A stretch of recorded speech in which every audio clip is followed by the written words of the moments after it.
One of the first trips I did on the Trail Rider was overnight camping in a tent. And we went up some very rugged mountainous area and pitched the tent, and I got these guys to throw me into the tent, and I remember waking up in the morning and managing to get the tent open a bit and just looking around at the forest and realizing that I was really in the middle of nowhere. This is not somewhere where quadriplegics can be found. And it was such a liberating experience. It was really exhilarating.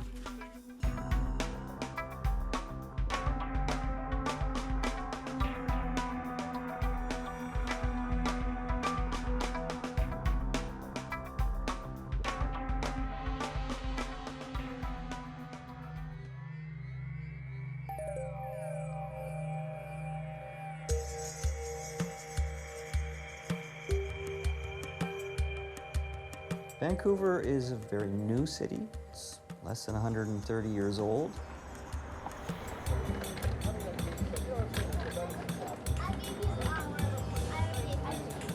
More than 50% of Vancouver population comes from somewhere else. So it's a city of immigrants constantly being renewed. People can come here and do very well. There's not the ethnic tensions and the kind of divisions that you might find in other parts of the world.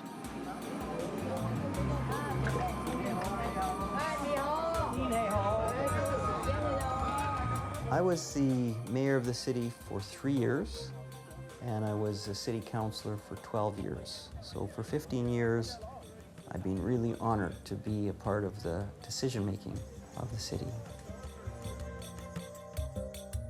I, as the mayor, wanted to do a lot of things. Some of them didn't get done. And maybe it is more possible to accomplish those things outside of City Hall than in City Hall. One of the things I believe strongly in is that people with drug addictions are not criminals. They are not even sick people. They're disabled. They have a long-term issue that needs to be managed. They have a management problem.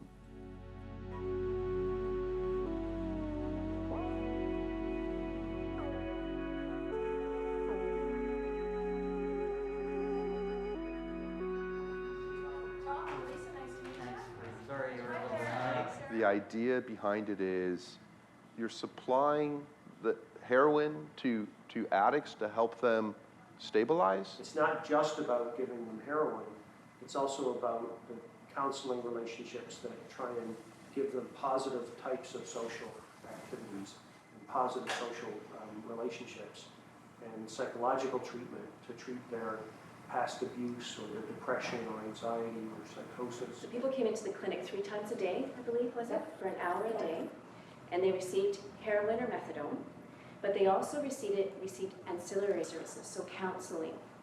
Their health concerns were looked at, so it was an integrated model of health. Methadone is a heroin substitute for Puritans. You don't enjoy it, you kind of don't like it, it's causes a bit of dysphoria. It makes you feel miserable. There is a withdrawal period associated with methadone. While it takes the physical symptoms away, it does not deal with the emotional symptoms. It doesn't dampen the emotional pain. So there is definitely, it's a smaller cliff to jump off than going to nothing, but it's nice to have something in between. I mean, I seriously believe that I wouldn't be here right now if Naomi hadn't have got me in when I did. I really did. I was 72 pounds. I was suicidal. I didn't care. The second I walked in the door for the first time of Naomi, I'll probably cry. It's very okay to cry. No, no, it was just like all the fear was gone. You know, these guys, I really don't think I'd be here.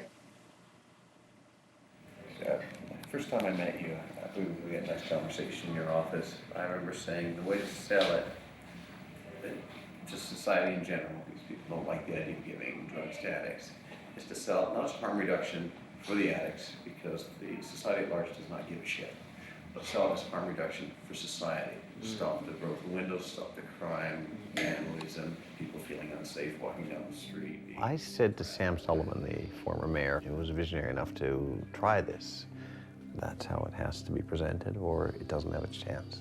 I think also the problem here has gotten bad enough that people are now willing to say, well, I don't like the sound of this, but we'll give you some time, try it, anything, because we've spent all this money and tried enforcement, this and that. It's just getting worse and worse. It's a real black eye in the city. And it's a pretty city, it's a nice city. What's this called? So at least he did have the leeway to try something. No one may have liked the idea, but at least someone is tackling it.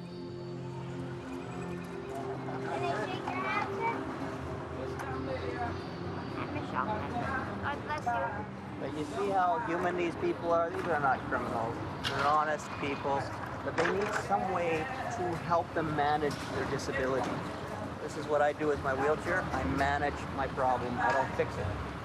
It's very avant-garde in thinking. It's very ahead of its time.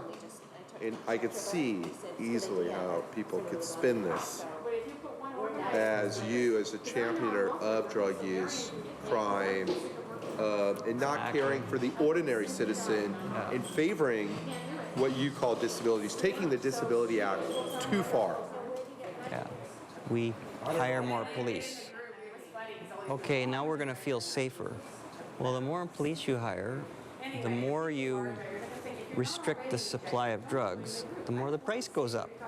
The more the profits go up, the more people want to get into it. The more drugs get sold. So your thinking here is very innovative. Counterintuitive. I'll tell you, my first political lesson that brought me here was when I was learning how to fly ultralight airplanes. I'm flying up in the air, and all of a sudden I start to lose wind speed, and I start to stall and go down. What I did was I pulled up. I'm starting to go down, I want to pull up.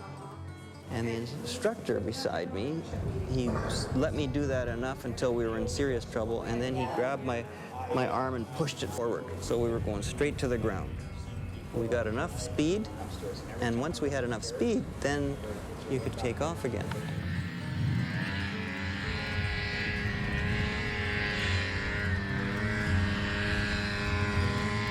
So what I learned from that is the intuitive thing, the thing we think should work, is sometimes the wrong thing.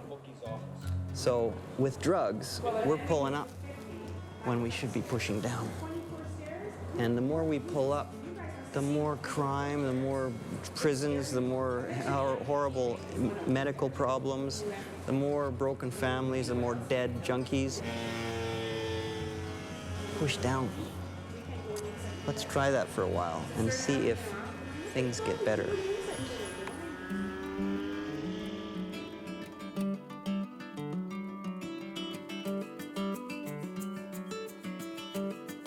As a disabled person, quite often you're limited to pretty sterile urban areas, but to be able to break loose, get out on the water, and to be in control is a really wonderful experience. One of the real powerful emotional moments for me is to look back on the shore and see my empty wheelchair.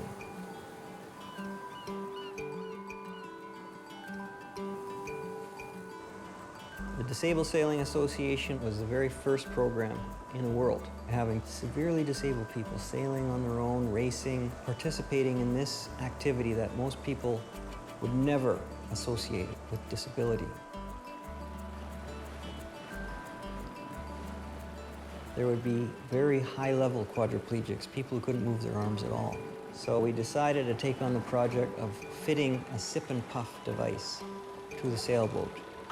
We now have people who are completely paralyzed from the neck down, able to sail There's one straw for the helm and there's one straw for the sails. So it's pretty intuitive. You sip to starboard and puff to port.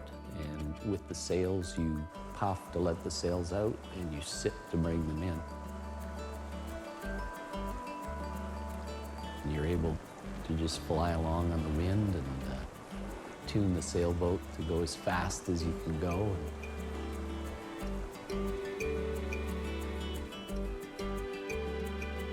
Just leaving the wheelchair behind, it's freedom.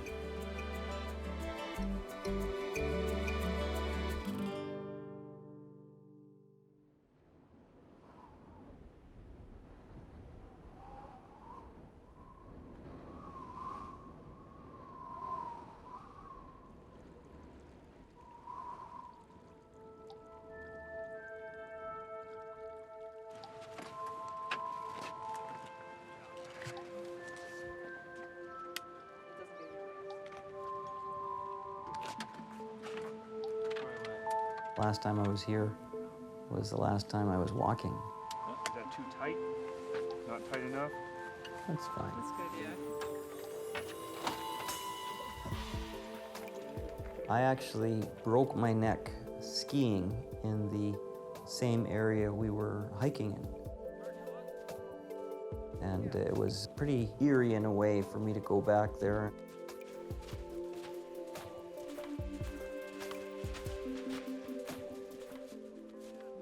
I was 19, just turned 19.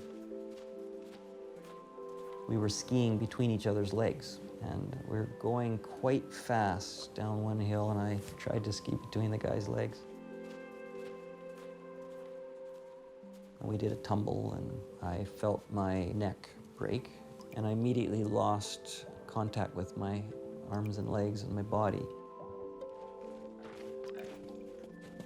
After my injury, I wanted to go hiking, I wanted to go camping, and I developed a one-wheeled vehicle. And I drew out on a napkin the thing that I thought would get me in the areas that I'd like to go, and gave it to an engineer, and he did a great job putting it together. By redesigning basically a wheelbarrow / rickshaw, we were able to make it possible for people like me and many, many others to go hiking again.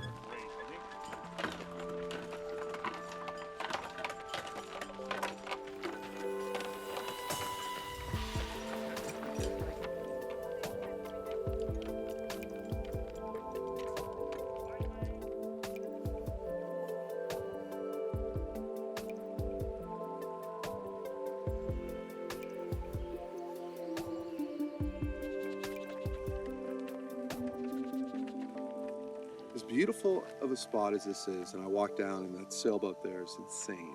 And this is a pearl of the planet. I'm just as happy going to a dock off the ferry that's flat and having a few beers right now.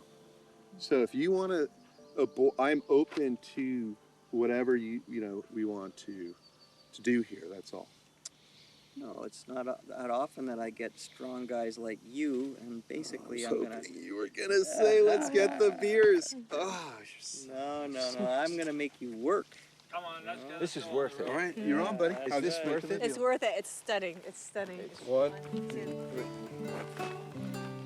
Excellent. I actually think I'm a very lucky man. I keep telling my friends, I just feel so lucky. Like, how did I get to be so lucky, It's what you're a quadriplegic, Yeah, right, that's true. But I don't have a consciousness of it. I'm just busy, I'm setting goals, I'm always trying to do new things. First step right there. I remember 23 years ago, suicidal. It was a close one. Imagine the things that I've done in the last couple decades. Going around the world, sailing, hiking, climbing. I was the mayor of the best city in the world. If I had to change one thing in it, I wouldn't change it at all. I wouldn't miss even the disability. 1, 2, 3. right, cool. All right. Sorry, bud. There was a couple of things about my thinking. Probably the most important one was I stopped thinking about myself. You know, how bad my life is and how much I'm missing and what I should be doing. The other thing that I committed to myself was I would never let disability be a reason for not doing something. Before my injury, there were 10 billion opportunities for me to explore. Now there's probably 5 billion. Far more than I'll ever be able to attempt.